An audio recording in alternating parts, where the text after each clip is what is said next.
Tirzniecības termināls MetaTrader 4 ļauj jums veikt operācijas valūtu tirgos Forex un CFD. Termināls sastāv no vairākiem logiem – izvēlne un instrumentu panelis, grafiki, tirgus apskats, navigators, tirzniecības termināls. Šajā logā atspoguļojas izvēlēto valūtu pāru cenu izmaiņu grafiki. Pārējot uz uzstādījumiem, jūs varat nomainīt grafika elementu krāsu schēmu.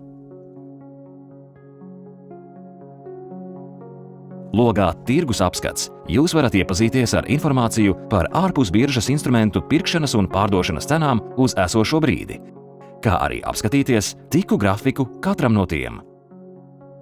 Termināla instrumentu panelī jūs varat mainīt grafiku laika periodus no 1 minūtes līdz 1 mēnesim un izmantot instrumentus tehniskajai analīzei.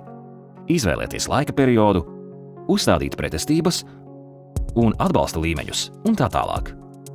Citus tehniskās analīzes instrumentus jūs varēsiet atrast termināla izvēlnē. Galvenajā izvēlnē jūs tāpat varat mainīt grafika attēlošanas uzstādījumus – bāri, japāņu sveces, līnijas. Tirgus analīzē iesakām izmantot japāņu sveces. Loks Navigators ļauj iegūt ātru pieeju virknei termināla iespēju, tādām kā konti, indikatori, padomnieki, lietotāja indikatori, skripti.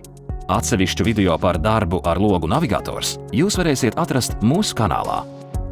Loks Tirzniecības termināls ļauj veikt tādas operācijas kā orderu atvēršana un aizvēršana, atvērto pozīciju kontrole, operāciju vēstures pārskats un daudzas citas. Pēc detalizētākas informācijas vērsieties jums tuvākajā Teletrade birojā. Vēlam jums veiksmīgu tirzniecību!